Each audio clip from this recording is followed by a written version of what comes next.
Всем привет из Вьетнама!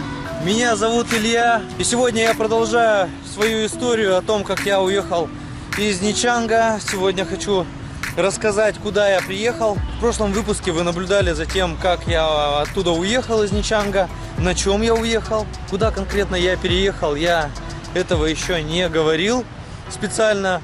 Вот сохранил небольшую интригу до этого выпуска, до следующего.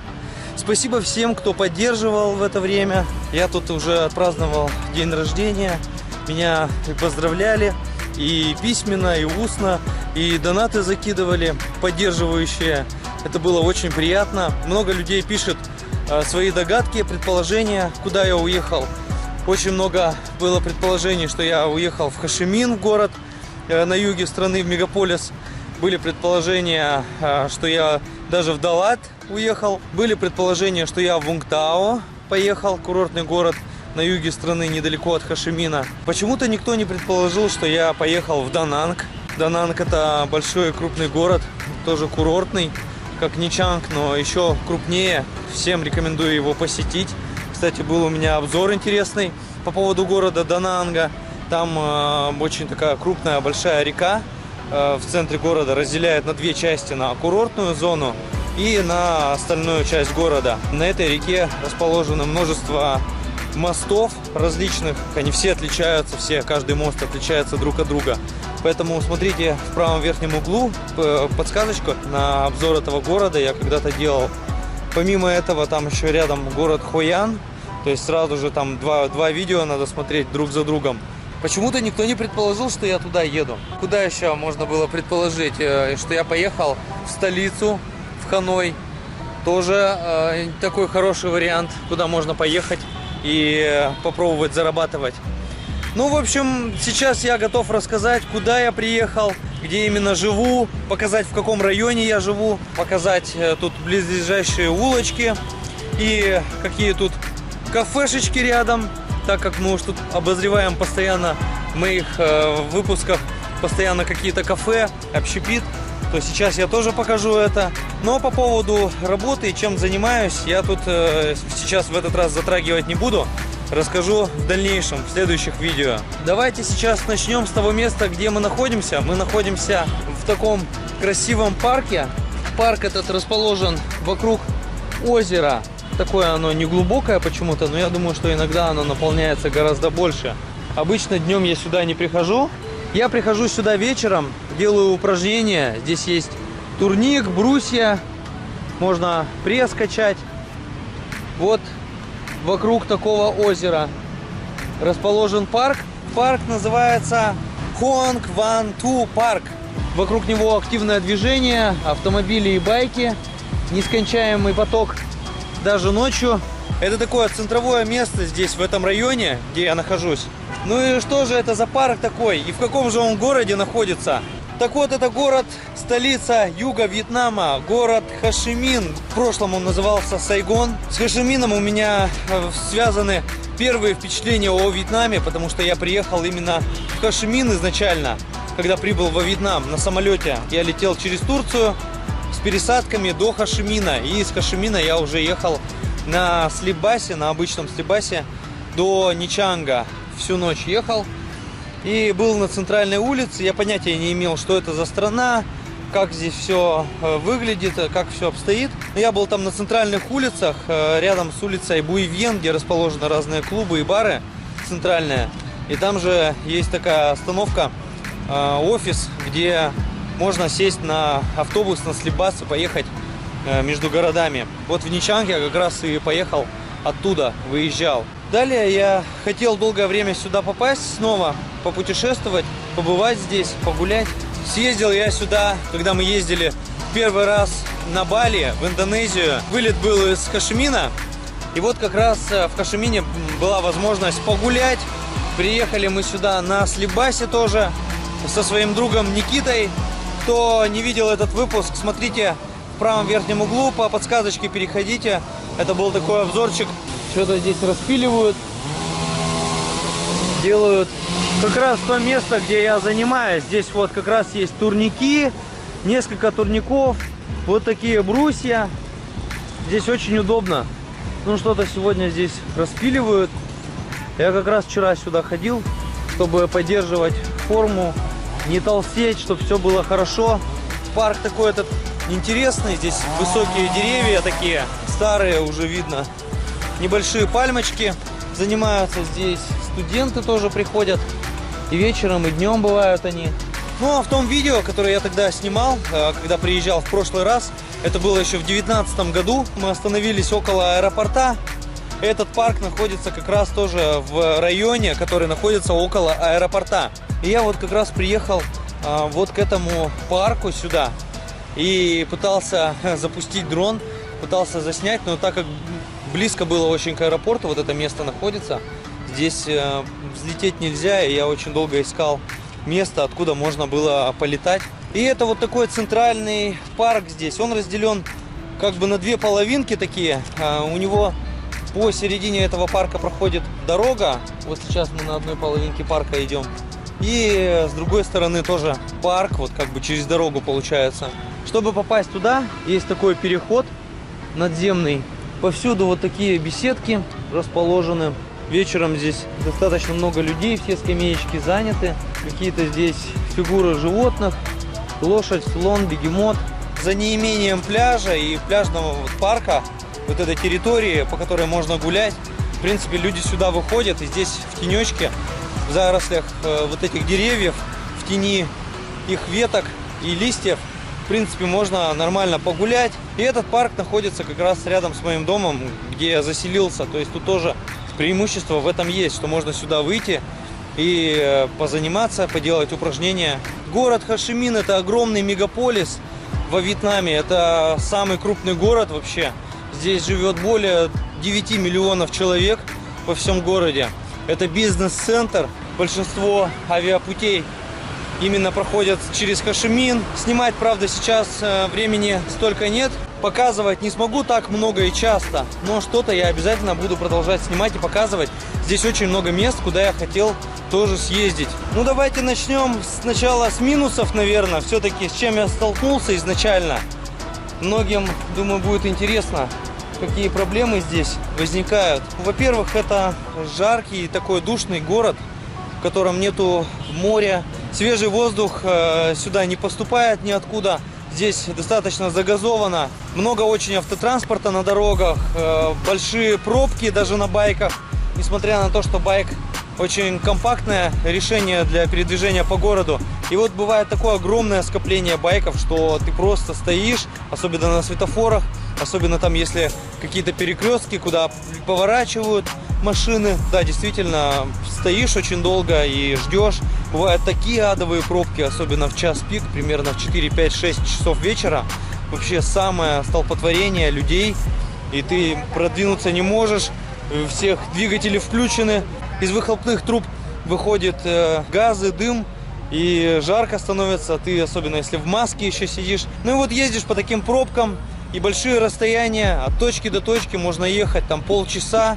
И это даже не половина города, это какая-то маленькая часть города только.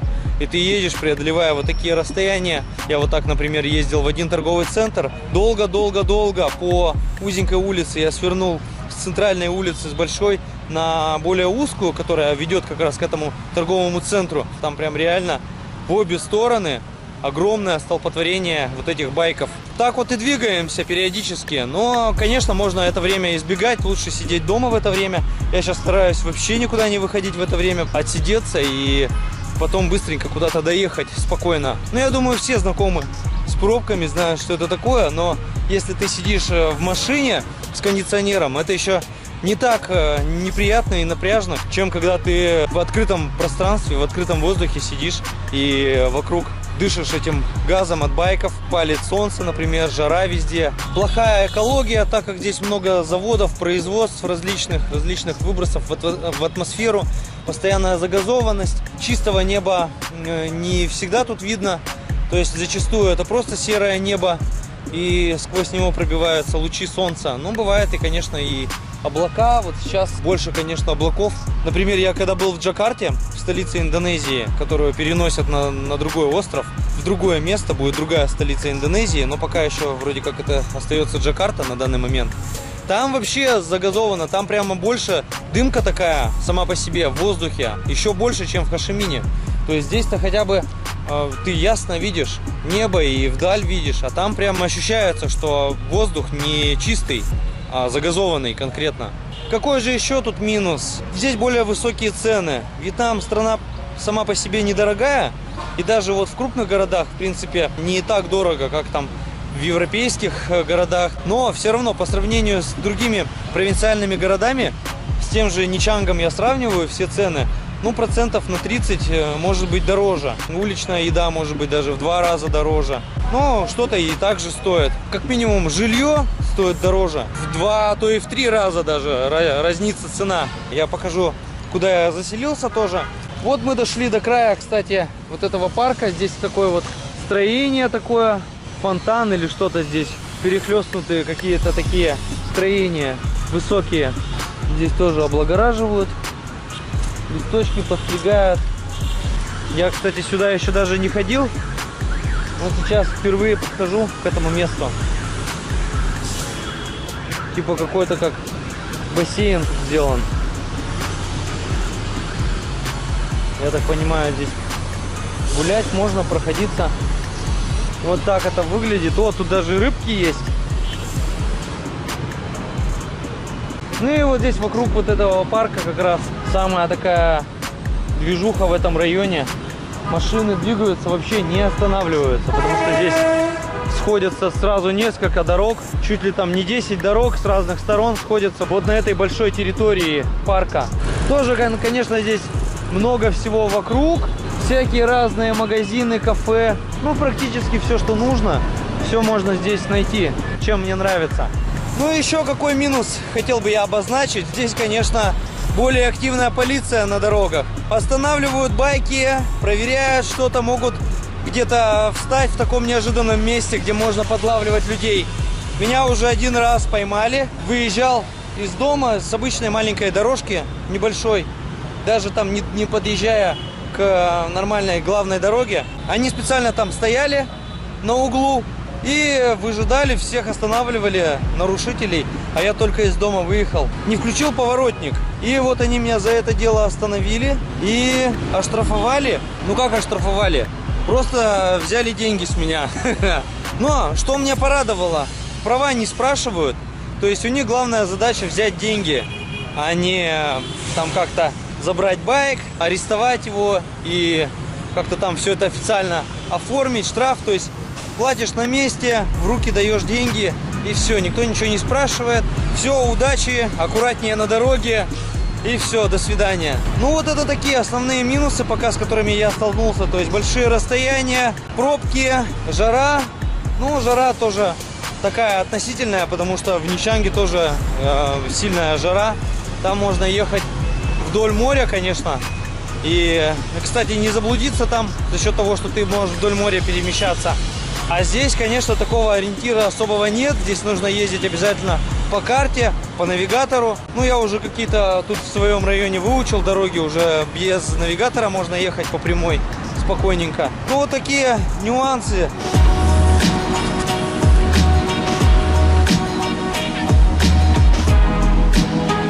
Давайте сейчас поговорим о плюсах. Все-таки их побольше, поэтому я здесь и пока нахожусь и остаюсь. Ну, вот такое одно из очевидных преимуществ. Это вторая столица, в которой есть все, что необходимо. Любые продукты, любые развлечения, движухи. Какие-то есть и локации рядом, вокруг города. Есть какие-то достопримечательности, куда интересно было бы тоже съездить. Пока никуда съездить не могу еще, но планирую все-таки посетить и съездить, поснимать. Вот здесь какая интересная насыпь. Ты здесь поднимаешься. И тоже беседка. Погулять здесь, прогуляться можно. Ну, вот, за неимением пляжа хотя бы спасибо и на этом. Конечно, немаловажно то, что здесь все-таки до любого курорта недалеко на самом деле. Здесь разные курорты, можно сказать, поблизости. Здесь совсем недалеко до Муйне курорта, который, в принципе, и от Ничанга недалеко тоже.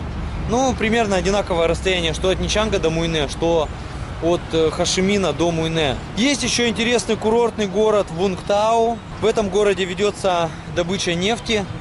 Он вообще находится в 3 часах езды от Хошимина. Там я тоже не был никогда еще в Вунгтау. Город он небольшой, курортный, но тоже там есть разные локации, места. Тоже с удовольствием бы я туда съездил. Плюс из Хошимина рядом добраться до курортного острова Фукуок, который хотят вообще сделать центром туризма всего Вьетнама. Тоже было бы очень интересно туда съездить. Там близлежащие острова. Есть такой еще остров Кондао. На Кондао, как и на Фукуоке, было островом тюрьмой. Там были заключенные. Тоже эти музеи есть, которые показывают, как были заключенные, содержались в каких тюрьмах. Отсюда и выезжать в другие страны тоже удобно. Ну и, конечно же, до Ничанга здесь тоже недалеко. Ехать-то всего лишь 8 часов. Выезжаешь вечером и приезжаешь рано утром. В самом городе, конечно, не хватает курортного такого вот вайба, курортной атмосферы. По крайней мере, здесь можно заработать что-то и с этими деньгами поехать уже на любой курорт. Ну а так, в крайнем случае, можно даже сходить куда-то в бассейн. Здесь достаточно разных мест, где можно рядом с бассейном позагорать, полежать. Я еще в таких местах не был, но планирую тоже съездить и искупаться хотя бы в бассейне здесь в какое-то, может быть, воскресенье. И я съезжу с удовольствием. Кому-то, конечно же, будет трудновато здесь жить, оказаться. Даже вот если взять в России, не всем нравится жить там в больших городах, таких как Петербург, Москва, Новосибирск.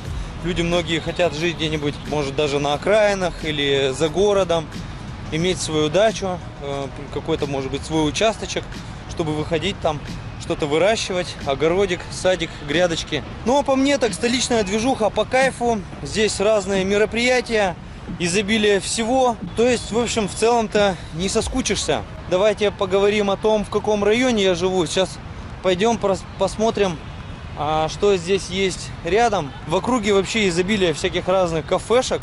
Сейчас выйдем из этого парка и пройдемся по моей улице, которая рядом с моим домом находится. Как я уже и сказал, это район возле аэропорта.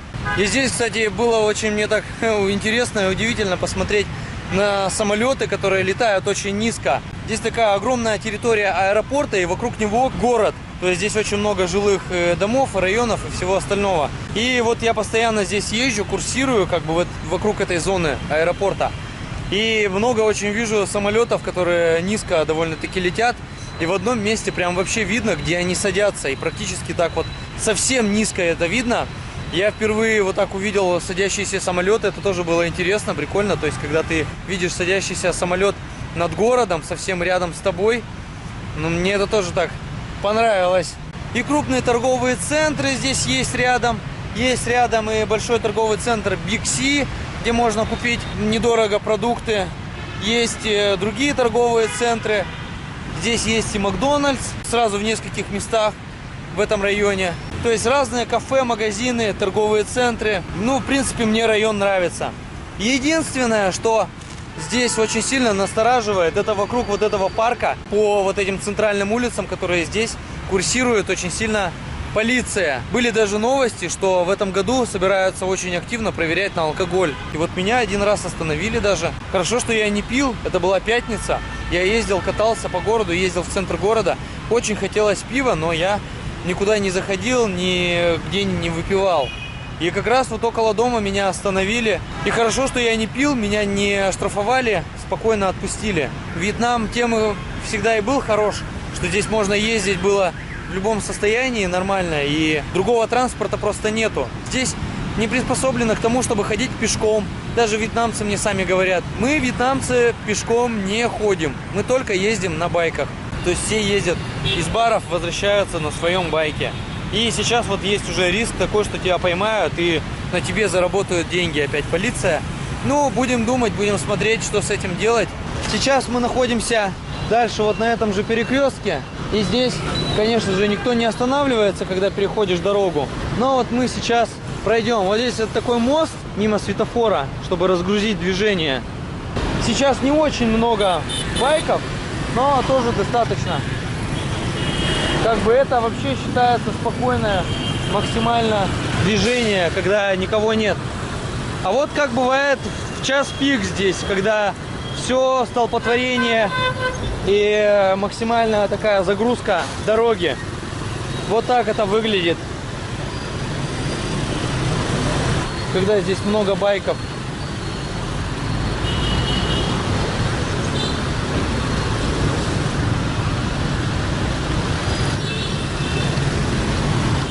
Вот там видна планета Земля. Это такой интересный ориентир, как раз где я и живу. Как раз возле этого круга с планетой Земля. Там виднеется Америка, Африка, все континенты. Большой такой шар бетонный, облепленный мозаикой такой в виде Земли. Вот у этого моста.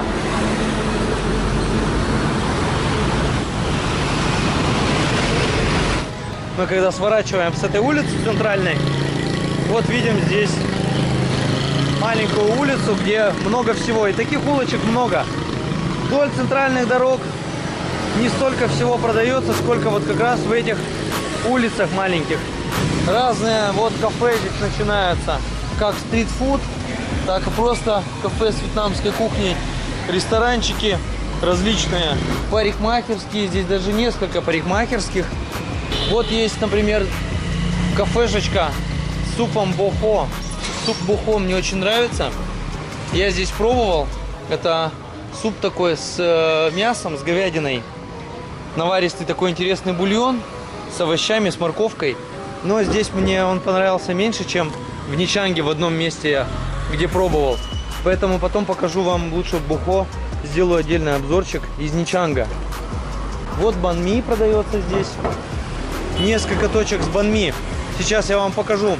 Сначала мы дойдем до следующего светофора. Я покажу там местечко, где один вид банми делается. Потом мы вернемся и посмотрим другой вид банми.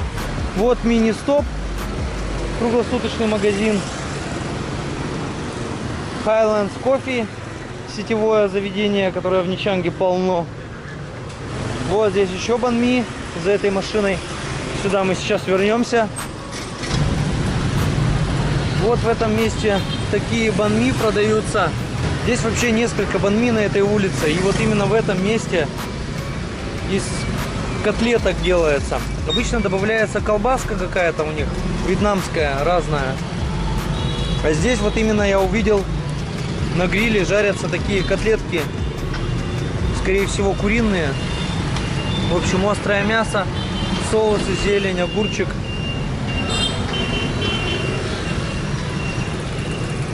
Кинза добавляется еще, специи. Сейчас посмотрим, сколько здесь котлеток добавляется. 4 котлетки добавили. 5. 5 котлеток, овощи. 7. За 20-ку она вроде как мне.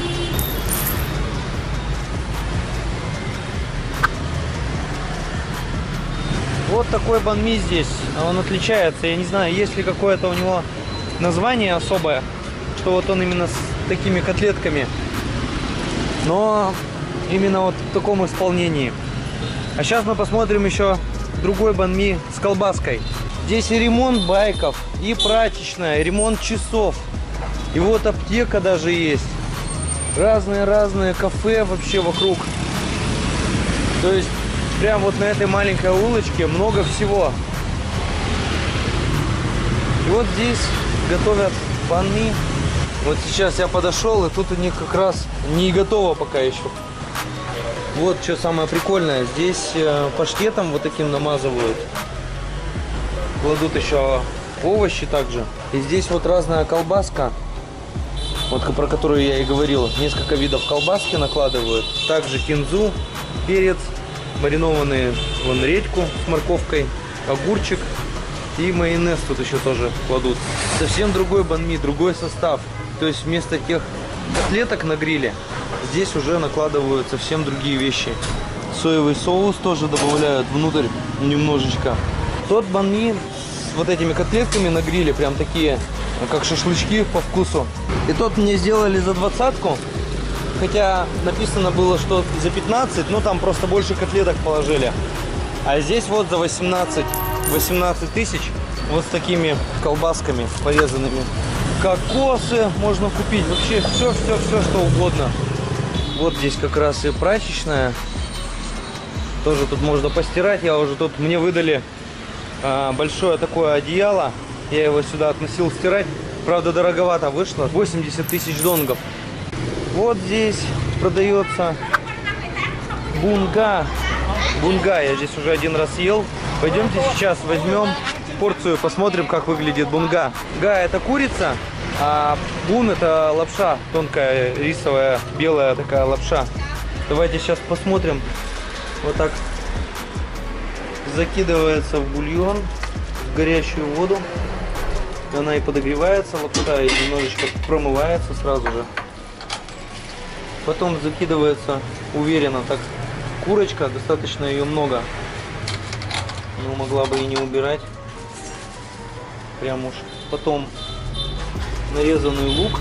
Лук зеленый, красный и обычный. И, конечно же, наваристый бульон. Вот такой. Бульон очень насыщенный, вообще офигенный. А, это грибы здесь она положила. Я только сейчас понял. Ну, в общем, такая вот большая мисочка с супом. Лапша с курицей. Однажды я уже пробовал. Мне реально очень понравился здесь именно бульон. Насыщенный такой, куриный. Прям там несколько тушек варится. Вон они висят. 6 тушек, с которых стекает бульон и жир. Такие мясистые, мясистые. Вот здесь внизу заготовочки. Лайм. Перец можно закинуть. Перец, конечно, острый очень. Еще сюда закидывается вот такая штука. Это сате называется. Так же, как и бунбо. Кто помнит, я показывал бунбо. Как раз я все это рассказывал. И про сате, и как варится этот суп бунбо. Кто не смотрел, еще смотрите в правом верхнем углу видео про бунбо хуэ. Как бы не было слишком остро сейчас. В прошлый раз я ел, переборщил с этим острым сате. На грани. Вот такой супчик. Рисовая лапша бун. И достаточно много курицы. Еще грибочки здесь. Вот дяденька спит, отдыхает. У него вот такой вот полумотоцикл трехколесный. И они во время обеда, в обеденное время или когда нет работы, могут вот так вот спать, отдыхать. Так что на релаксе. Жизнь во Вьетнаме на релаксе. Здесь на перекрестке тоже такая открыта у них как палаточка с напитками. Можно взять тростниковый сок. Еще какие-то напитки. Сок апельсина. Кстати, знаете, да, что апельсины-то зеленые здесь, во Вьетнаме. Зеленые апельсины. Вот, выдавит сок. После вот этого перекрестка еще куча всяких разных мест, заведений, кафешек, магазины здесь. Там даже есть дальше и ресторан с индийской кухней, и какая-то корейская кухня. Вот здесь кафешечка тоже. Вечерами вьетнамцы сидят, едят свой стритфуд и морепродукты.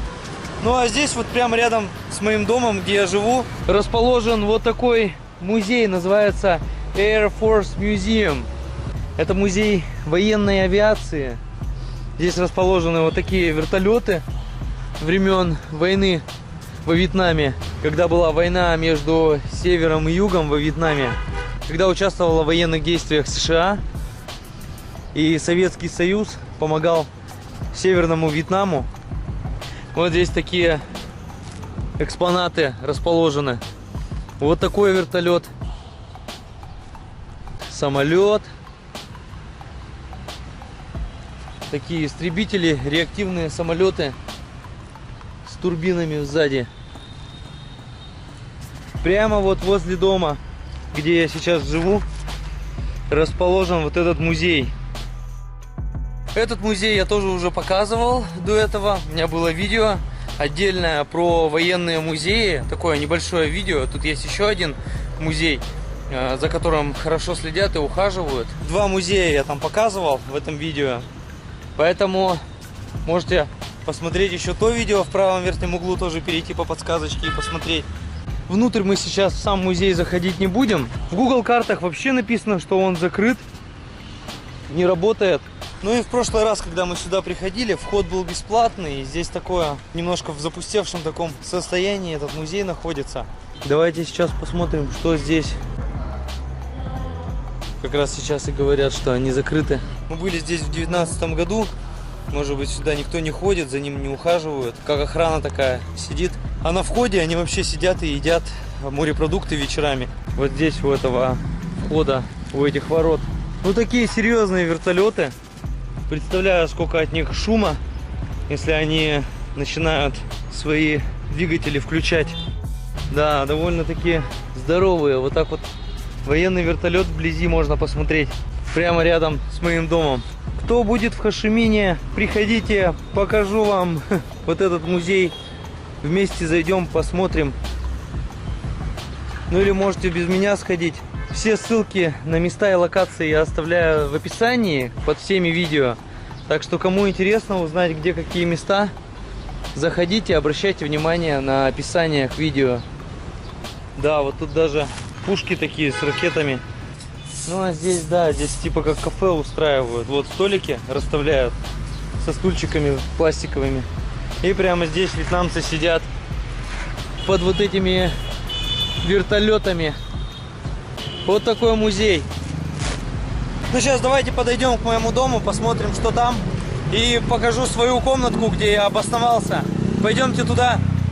Вот здесь такая парковка на нулевом этаже. Байков здесь сейчас почти нет, потому что еще время рано. Вечером полностью все становится заполнено. Вот здесь первый этаж. Здесь можно на лифте подняться. Лифт даже есть маленький. Ну вот поднимаешься по такой узенькой лестнице на полноценный первый этаж. Вот здесь вот начинаются комнаты. Одна комната. Там по коридору. Еще две комнаты. И вот моя здесь. Все эти комнаты были свободны, когда я заезжал. Сейчас они все заполнены. Заехали туда вьетнамцы после меня. Причем мне здесь выделено даже место, где я могу готовить. Здесь никто не готовит, кроме меня. Вот эта плиточка, которая раньше использовалась для разжигания углей для кальяна. Здесь включаешь, и я здесь хотя бы могу что-то сварить. Готовлю супчик здесь с курицей, с картошкой, с луком и морковкой. Хотя бы можно питаться более-менее нормально, не только где-то снаружи в кафе, но и питаться можно дома. Вот, добро пожаловать. Совсем маленькая комнатка, почти как в отельчике. Вот это максимальное освещение в такое время дня. Сейчас день, солнечно, и вот так вот достаточно темно. Если закрыть шторку, то вообще непонятно, практически день или вечер. И достаточно так не жарко из-за того, что тень. Ну вот так она выглядит со светом. Все здесь максимально просто. Одна большая кровать. Вот шкафчик, столик. Стульчик маленький я взял с крыши. Помыл его. Холодильник маленький, стандартные холодильники такие во Вьетнаме везде. Ну и что удобно, здесь свой собственный туалет, душевая. Вот раковина, где я могу помыть посуду и овощи. Туалет, душ. Ну и вот все я здесь помыл, все прибрал, хорошо так. И теперь можно жить, поживать.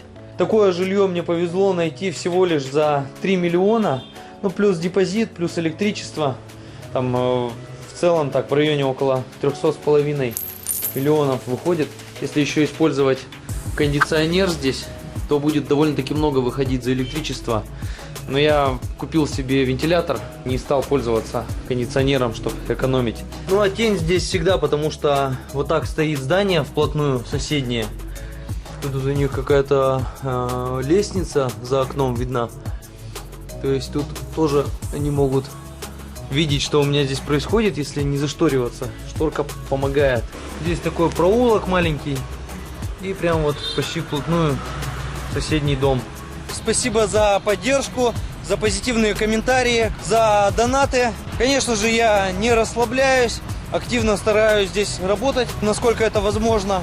В следующем видео я покажу обзор одного бара, в котором варят свое собственное пиво. Находится этот бар в центре Хошимина. Какие там блюда готовят, какое там пиво варится. Все как раз сорта пива, и была возможность попробовать. Ну, здесь еще и в моем районе тоже есть места, где варят свое пиво. как минимум один бар мы точно возьмем на обзорчик. Подписывайтесь на канал, ставьте колокольчик, чтобы не пропускать новые видео. И до встречи в следующем выпуске.